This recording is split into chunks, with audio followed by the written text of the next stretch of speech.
this is going to keep happening. That whenever it rains, there is complete flooding, sometimes up to the head for us who are not very tall but not very short. You know that if you stand in that water, it covers your head, because we have seen cars submerged.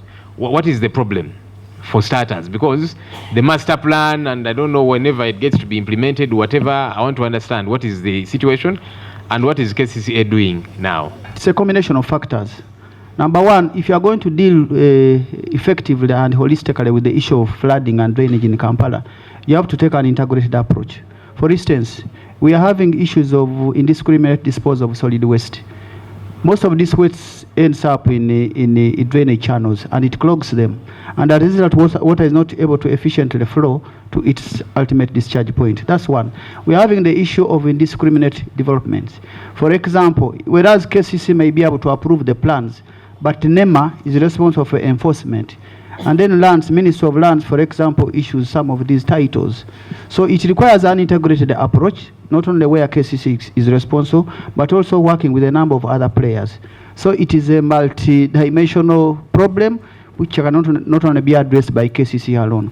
KCC as an authority may have to work with other stakeholders like NEMA, like Ministry of Lands and Development, if you are going to deal with this problem holistically. Even if you got, for example, $200 or $300 million today, unless we are able to address those other issues, because it is an integrated problem. You are dealing with solid waste management, indiscriminate disposal, which is even sometimes a cultural issue. Our people open their latrines when it starts flooding, and they start discharging some of this waste into. So for me, from my experience, that's where the biggest problem comes from, even when you have all the resources. Now, what is KCCA doing at the way we are constructing like our drainage? We are coming up with what you call an integrated